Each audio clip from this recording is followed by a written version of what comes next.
오늘은 이 시편 46편 1절부터 5절까지의 말씀으로 하나님의 말씀을 전하겠습니다. 큰 어려움의 상황에 직면했을 때 성도가 가장 먼저 취해야 할 태도는 하나님의 성품을 기억하는 것입니다. 성도라고 할지라도 우리 역시 이 땅에 두 발을 디디고 살아가고 있는 존재이기 때문에 이 세상에서 벌어지는 여러 가지 갖은 어려움과 사건들, 다양한 일들에 치일 수밖에 없습니다.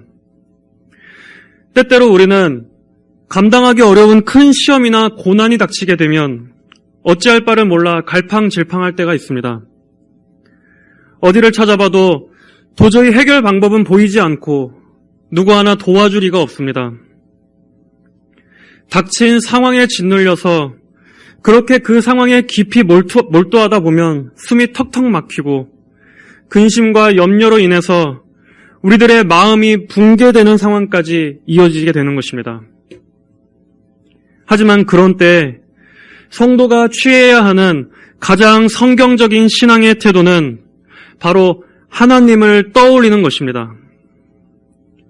우리 자신을 바라보던 마음에서, 닥친 큰 재앙에 잔뜩 몰두하던 마음에서 고개를 들어 우리의 시야를 하나님께로 향하는 것입니다.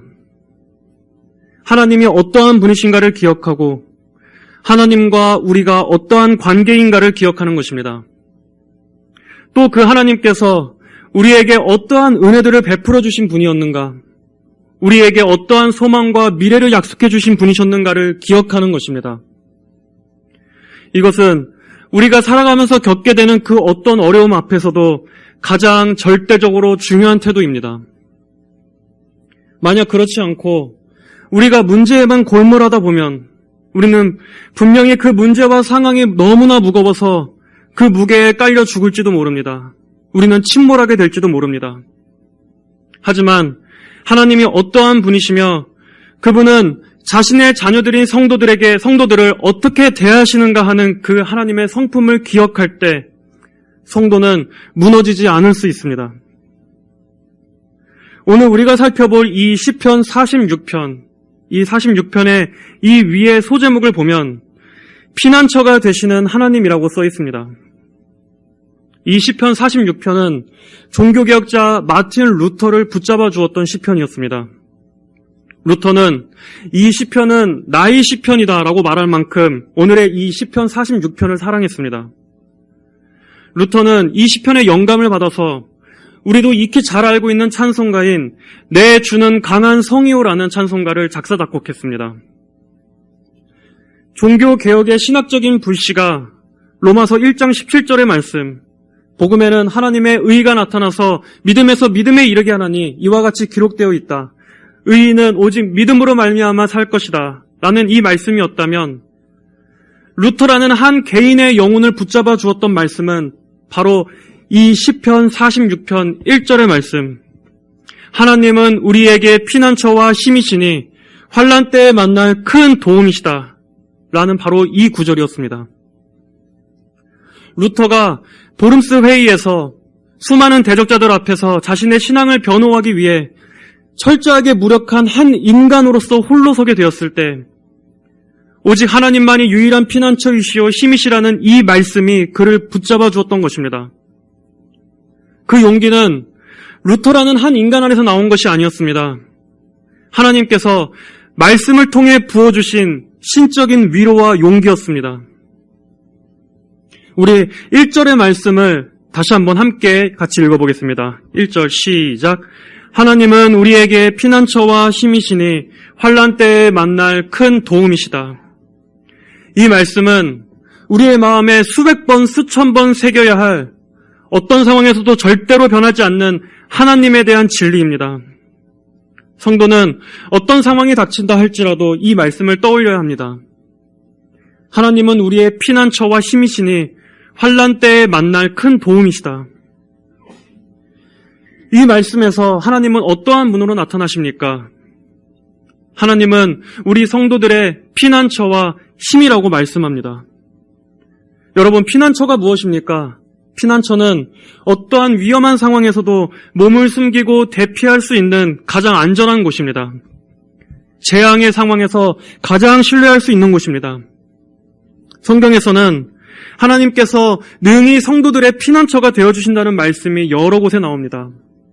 시편 18편 2절에서는 여호와는 나의 반석이시고 나의 산성이시며 내 구원자이시고 내 하나님은 내가 피할 나의 바위이시며 나의 방패이시고 나의 구원의 뿌리시며 나의 피난처이시다 라고 말씀하고 있으며 잠언 30장 5절에서는 하나님의 말씀은 모두 순전하며 그분께서는 자기를 피난처로 삼는 자에게 방패가 되신다라고 말씀하고 있습니다.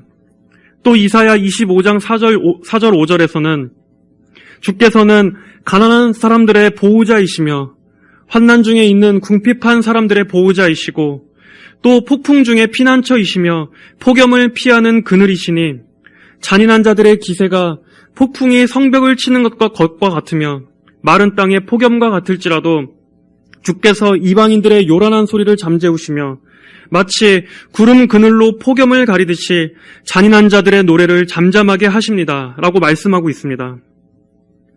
이처럼 하나님께서는 재앙과 위험의 때에 성도들이 언제라도 하나님께로 피신할 수 있도록 하나님 안으로 피하라고 말씀해 주십니다. 그리고 성도들에게 절대적으로 안전한 요새가 되어주시는 분이십니다. 우리는 오직 하나님 외에는 그 어떠한 것도 우리의 피난처로 삼아서는 안 됩니다. 인간은 본능적으로 위기의 때에는 자신이 가장 믿는 피난처로 도피하게 되어 있습니다. 성도라고 할지라도 결정적인 순간에는 결국 인간적인 수단을 붙잡습니다. 하지만 하나님께서는 성도가 오직 하나님만을 유일하고 절대적인 피난처로 삼는지를 눈여겨보십니다. 결정적일 때 우리가 무엇을 의지하는지, 무엇을 우리의 도움으로, 무엇을 우리의 구원자로 붙잡는지를 보시는 것입니다. 그러므로 우리는 가장 위기의 때, 가장 절박한 때에 하나님을 밀쳐놓고 다른 수단을 의지해서는 안 됩니다. 하나님께로 피한다면 하나님께서 보호해 주실 것이지만 하나님이 아닌 다른 곳으로 피한다면 하나님께서는 그 피난처가 우리를 지켜줄 수 없다는 것을 깨닫게 해주시기 위해서 그 피난처를 무너뜨리실 것입니다. 또한 하나님께서는 성도들의 힘이 되어주십니다. 하나님은 성도들이 단지 안전하게 거하게만 하시는 데서 그치지 않고 거기서 다시 시작할 수 있는 힘을 주시는 분이십니다. 단순히 인간의 정신력이 아니라 하나님께서 공급하시는 끊어지지 않는 새 힘으로 일어설 수 있도록 힘의 근원이신 하나님께서 성도들을 일으켜 세워주십니다. 인간 안에서 쥐어짜는 힘은 언젠가는 지치게 됩니다. 끝이 납니다. 하지만 하나님께서 주시는 힘은 성도의 영혼을 근본적으로 세워줄 수 있는 힘입니다. 그리고 그 힘은 마르지 않습니다. 우리는 절대적으로 무력하지만 하나님께서 주시는 이 힘은 우리를 새롭게 소생시킬 수 있습니다. 하나님께서는 성도가 큰 어려움을 겪고 있을 때 능히 그 시련을 이겨낼 수 있는 힘을 부어주십니다. 그리고 1절의 말씀은 바로 이 피난처와 힘이 되시는 하나님께서 환난 때에 만날 큰 도움이시라고 말씀하고 있습니다. 성도 여러분들은 항상 잊지 말고 기억하셔야 합니다. 항상 반드시 떠올리셔야 합니다. 그 어떤 문제도 모든 종류의 고난을 다 합친 만큼의 크고 극심한 고통이라고 할지라도 하나님께서는 그 모든 환난보다 더 크셔서 그 어떤 환난도 다 덮으실 수 있는 하나님이시라는 이 사실을 절대로 잊어서는 안 됩니다. 이 땅에서 벌어지는 우리 눈에 보기에는 감당할 수 없을 만큼 큰 문제도 하늘과 하늘 위에 하늘을 지으신 하나님보다는 작으며 언제 끝날지 모르는 계속되는 고통도 결국에는 끝이 나지만 우리가 믿는 하나님은 영원하신 분이십니다. 우리는 우리의 모든 문제들을 바로 이 하나님의 크심 앞에 가지고 나아가야 합니다. 우리가 하나님을 요청하고 하나님만을 부르짖을 때 하나님께서는 우리의 도움이 되어주시기를 거절하지 않으십니다. 자, 그렇다면 아마 누군가는 이렇게 말할지도 모릅니다. 네, 다 좋은 말씀입니다. 하지만 그것도 어느 정도 해결 가능한 선에서나 해당되는 말씀입니다. 제 절박한 상황을 생각한다면 이러한 말씀들은 그저 공허한 위로밖에 되지 않습니다. 지금 제게 닥친 상황은, 우리가 처한 상황은 그 어디에도 출구가 보이지 않습니다. 과연 이런 상황에서도 하나님께서는 여전히 신실하신 분이십니까? 물론 맞습니다. 우리는 언제나 문제만을 바라보고 그 거대한 문제 앞에서 하나님께로 우리의 눈을 돌리는 것은 정말 어려운 일입니다. 하지만 우리는 그러한 시간들을 통해서 그동안의 내 믿음이 그저 평온할 때만 믿었던 피상적인 믿음이었는지, 아니면 정말 극한의 절체절명의 위기의 순간에도 살아 역사하는 참 믿음인지는 바로 이러한 위기의 때에 드러나는 것입니다. 하나님의 살아계심을 믿는다면, 그리고 하나님께서 반드시 약속하신 대로 행하시는 분임을 믿는다면 우리는 바로 그러한 그 하나님의 성품의 근거에서 믿음을 가져야 합니다. 2절을 한번 보겠습니다. 그러므로 땅이 변하고 산이 흔들려 바다 깊은 곳에 빠지더라도, 이 고백은 평안할 때 누구나 할 수 있는 고백이 아니었습니다.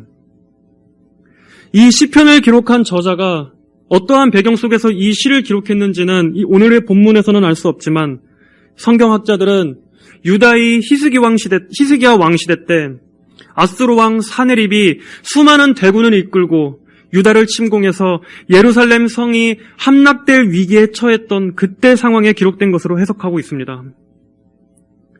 우리가 평안할 때에는 하나님께서 우리의 피난처가 되시고 그분이 우리의 강한 성이 되신다는 고백을 얼마든지 할 수 있습니다. 평안하고 아무 일 없을 때 잘 믿는 것은 누구나 할 수 있습니다. 하지만 2절에서 보여지는 이 묘사들은 인간이 감당할 수 있는 수준의 것이 아닙니다. 땅이 지진으로 갈라지고 산이 흔들려 바다에 빠집니다. 여기서 우리가 느끼는 것은 인간의 절대적인 무력함입니다. 인간이 철저하게 아무것도 할 수 없는 상황입니다. 이러한 상황 앞에서 우리는 그저 두려워 떠는 것 외에는 아무것도 할 수 없습니다. 성도의 인생에 있어서도 이런 정도의 버금가는 큰 두려움에 처할 때가 많습니다. 땅이 무엇입니까? 땅은 늘 안전한 지지 기반이고 기초입니다. 그 어떤 누구도 이 두 발을 딛고 있던 땅이 흔들리고 갈라질 줄은 상상할 수도 없습니다.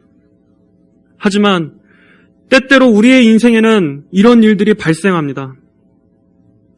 우리의 일상이 파괴되고 모든 기초가 흔들릴 만큼 충격적이고 당혹스러운 일들이 닥칩니다.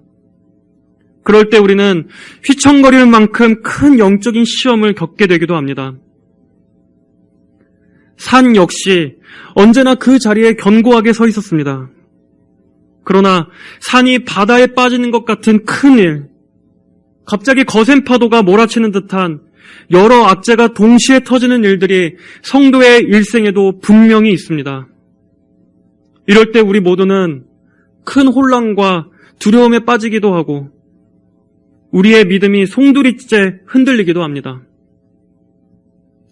우리가 미래를 다 알 수 있다면야 모르겠지만 한 치 앞도 알 수 없는 우리의 삶 속에서 이러한 예측할 수 없는 이 땅에서 갑자기 닥치는 여러 가지 일들로 인해서 우리 성도들 역시 불안을 느낍니다. 이처럼 땅이란, 이 세상이란 늘 가변적입니다. 이 세상은 언제나 요동치고 출렁거립니다.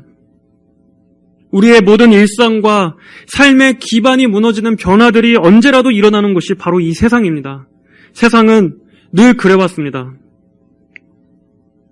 이런 상황들 앞에서 과연 인간이 무엇을 할 수 있겠습니까?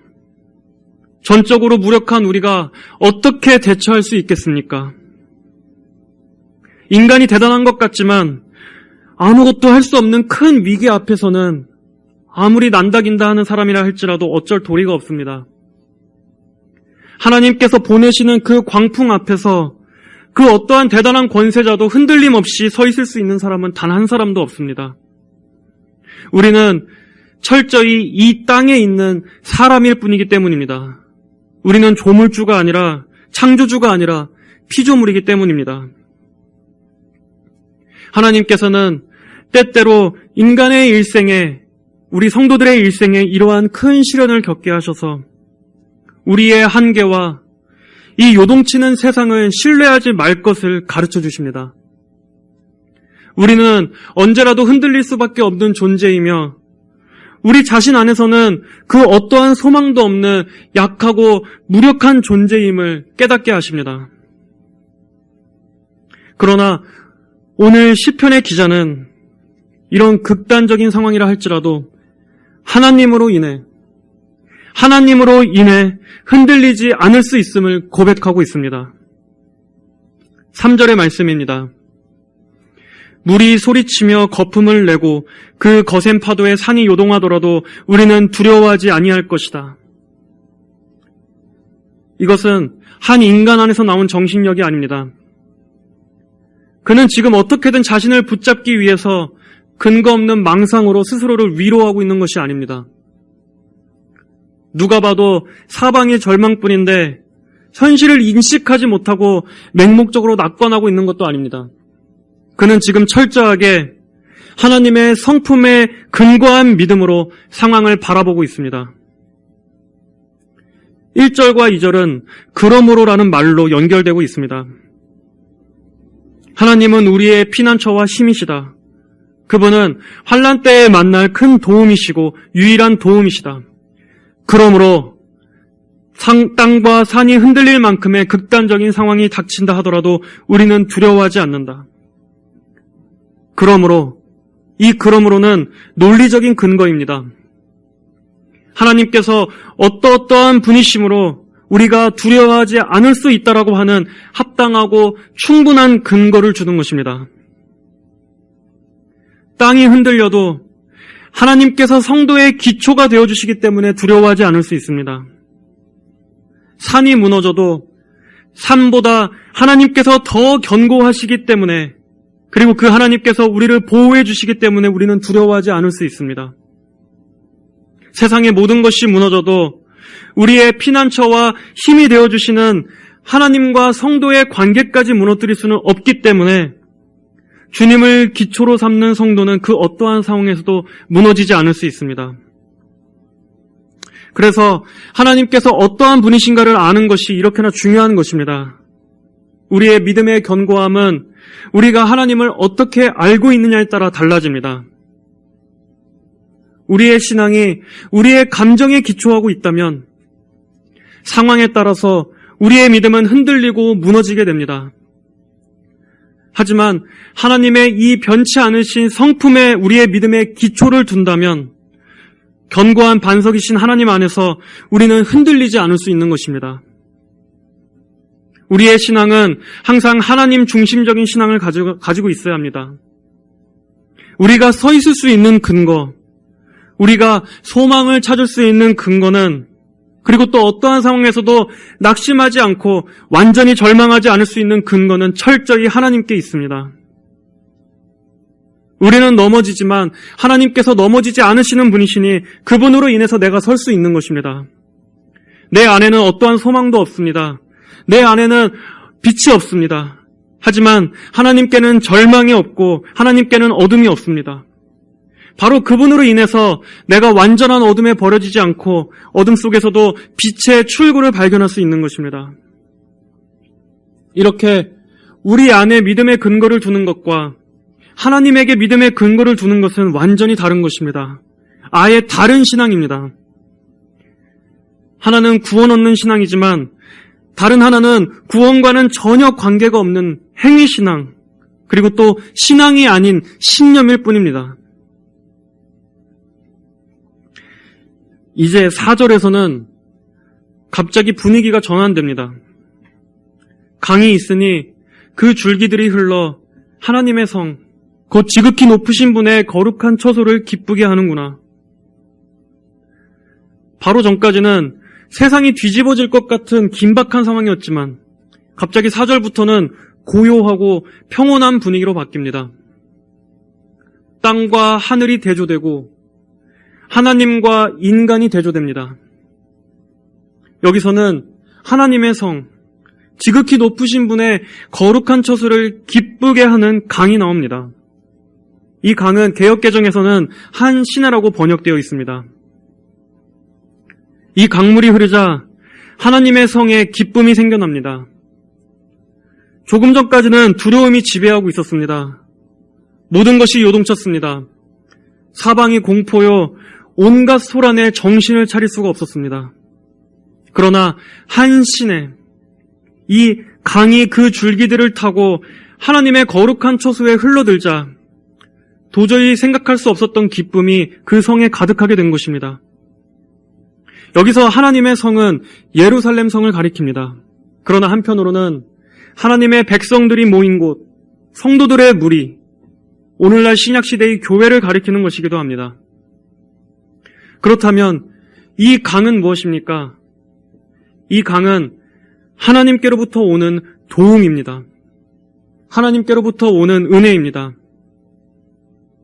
이 강은 거세지도 않습니다. 그저 고요하고 잔잔한 시내입니다. 그러나 하나님께는 그것만으로 충분합니다. 적군이 둘러싸고 있는 예루살렘 성 안에 그 혼란을 잠재우기에 하나님께로부터 오는 이 강 한 줄기만으로도 충분한 것입니다. 그리고 이 강은 외부에서 흘러들어왔습니다. 그들 안에서 나온 것이 아닙니다. 기쁨과 축복의 근원이신 하나님만이 이 강을 보내주실 수 있으십니다. 모든 인간은 우리의 인생에 하나님께서 흘려보내주시는 이 은혜의 강이 필요합니다. 저주 아래에 있는 인간의 삶에는, 저주에 매여있는 인간의 영혼에는 진정한 의미에서 그 어떠한 강도 흐를 수 없습니다. 사람의 영혼은 근본적으로 하나님께서 흘려주시는 그 은혜가 없이는 다 메말라 있습니다. 목마름의 허덕입니다. 삶의 모든 것이 바짝 메말라 있습니다. 하지만 그 영혼에 예수님의 보혈이 흐르게 되면 그때서야 비로소 모든 저주와 소란이 사라지고 그 삶에 비로소 은혜가 흐르게 되는 것입니다. 여러분, 교회도 마찬가지입니다. 하나님께서 흘려주시는 은혜가 없다면 성도들의 심령은 메마르고 거칠어집니다. 그 안에서는 다툼과 분열만 가득하게 될 뿐입니다. 교회는 죄인들이 가득한 곳이기 때문입니다. 우리 모두가 다 죄인이기 때문입니다. 하나님의 은혜가 없다면 우리 안에 죄악된 본성들이 서로를 찌릅니다. 하나님의 은혜가 없다면 성령은 근심하시고 마귀는 가장 기뻐하는 교회가 될 것입니다. 그렇기 때문에 우리는 언제나 교회 안에 하나님께서 이 은혜의 강을 흘려 보내주시기를 간절히 기도해야 합니다. 교회가 이 은혜 안에 푹 잠기게 된다면 우리들의 악한 본성은 잠재워질 것이고 우리들의 돌같이 굳은 강팍한 마음은 부드러워질 것입니다. 이 강을 교회의 관점에서는 또 어떻게 적용해 볼 수 있겠습니까? 이 강은 기록된 하나님의 말씀입니다. 우리는 항상 이 하나님의 바른 말씀이 교회에 흐르기를 기도해야 합니다. 또 이 강은 성도들의 기도입니다. 기도는 성도의 가장 중요한 절대적인 의무입니다. 기도의 중요성을 모르는 교인들이 10,000명이 있는 교회보다 기도에 목숨을 거는 5명의 성도가 있는 바로 그곳이 하나님께서 보시기에는 훨씬 더 영적으로 강하고 살아있는 교회입니다.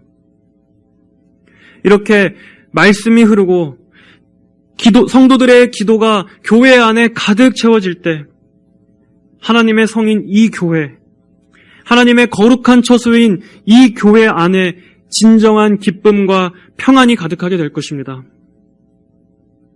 그리고 이 강은 성령님의 임재와 위로로 해석할 수도 있습니다.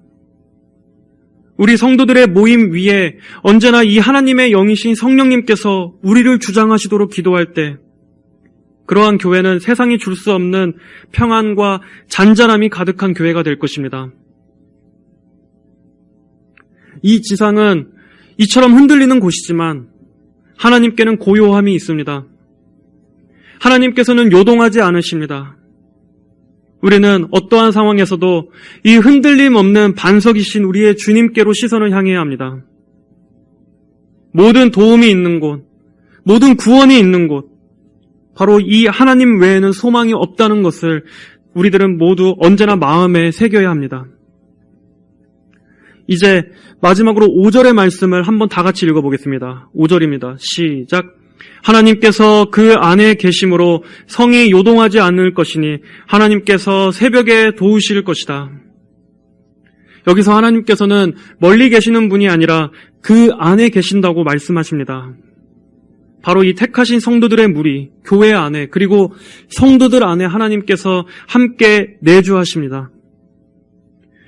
교회와 성도는 비록 이 땅에서는 너무나 약하고 하찮아 보이지만 그곳에는 하나님께서 함께 계시기 때문에 절대 무너지지 않습니다. 만약 우리가 스스로 서려고 한다면 반드시 무너질 것입니다. 교회라는 곳이 단순히 인간에 의해서 세워진 곳이었다면 이미 진작에 무너졌을 것입니다. 그러나 교회는 하나님께서 세우셨습니다. 교회와 성도를 지키시는 분은 하나님이십니다. 교회와 성도를 출생시킨 분이 하나님이십니다. 하나님께서 성도들을 붙잡아 주시고 교회를 눈동자같이 지켜주시기 때문에 설령 우리는 포기해도 하나님께서 우리를 놓치지 않으십니다. 하나님께서 우리를 도우시는 시점이 언제라고 말씀하고 계십니까? 하나님께서 새벽에 도우실 것이다. 새벽은 어둠이 물러가고 아침이 밝아오는 때입니다. 혼돈과 절망이 지나가고 빛이 오는 때입니다. 가장 극심한 어려움의 시간에 하나님의 도우심을 경험하는 때입니다. 하지만 그러기 위해서는 때로는 밤을 통과해야 합니다. 성도의 삶이 언제나 환한 대낮과 같을 수만은 없습니다. 때때로 칠흑과 같이 깜깜해서 그 어떤 빛도 찾을 수가 없어서 더듬더듬 거려야만 겨우 지탱할 수 있는 그러한 때도 있습니다. 하지만 새벽을 오게 하시는 분은 하나님이십니다. 우리가 아무리 걱정한다고 해도 우리는 새벽을 앞당길 수 없습니다. 그러나 중요한 것은 하나님을 바라보는 우리의 눈만 돌리지 않는다면 하나님께서 반드시 그 새벽에 어둠을 몰아내시고 환한 아침을 맞이하게 해주실 거라는 것을 우리는 기대하며 인내할 수 있습니다.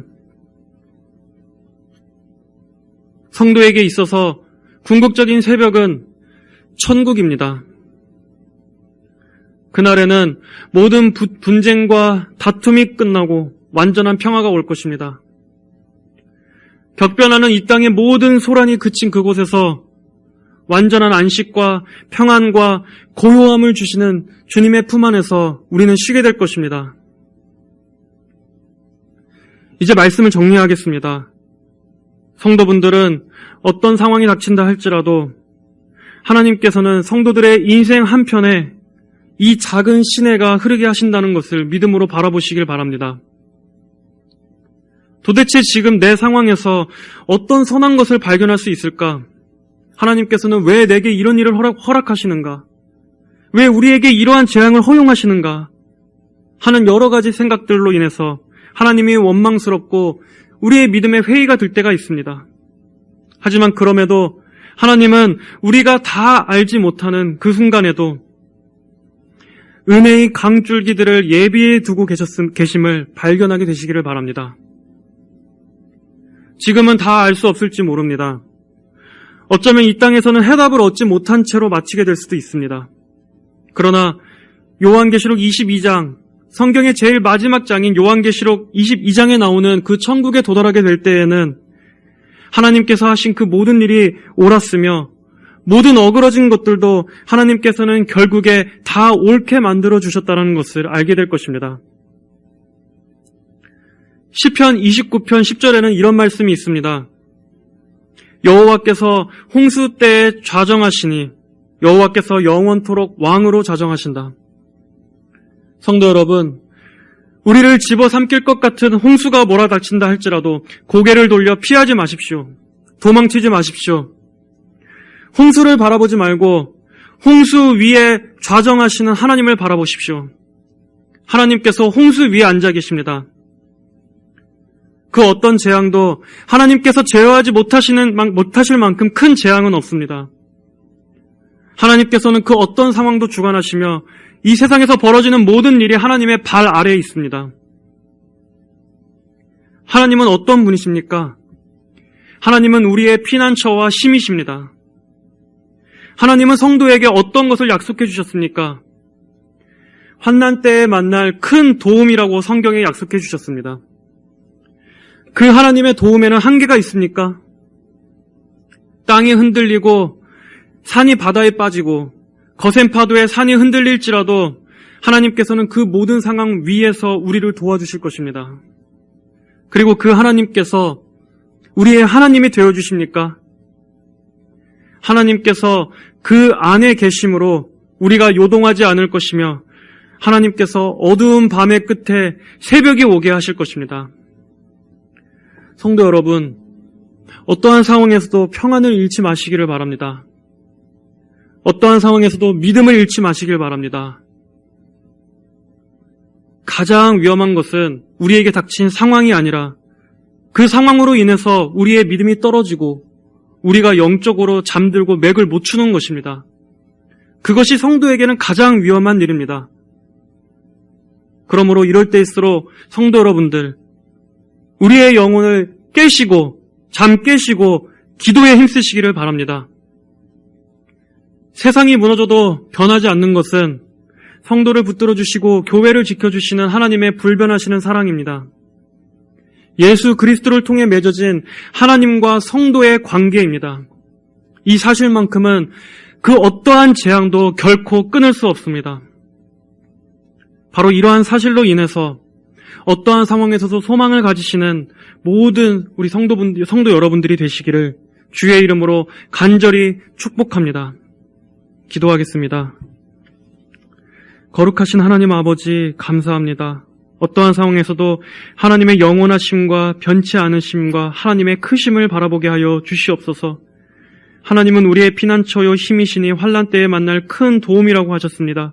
아버지, 우리가 이 주님을 바라보며 모든 것이 끝장나 보이는 이 큰 상황 가운데에서도 하나님께는 언제나 도울 방편이 있고 반드시 새벽이 오게 해주실 것을 우리는 믿음으로 바라봅니다. 하나님, 우리 교회를 붙잡아 주시고 우리 모든 성도들을 붙잡아 주시옵소서. 우리 모든 성도들의 심령을 평강으로 가득 채워 주시옵소서. 감사드리며 살아계신 우리 주 예수님의 이름으로 기도드렸습니다. 아멘.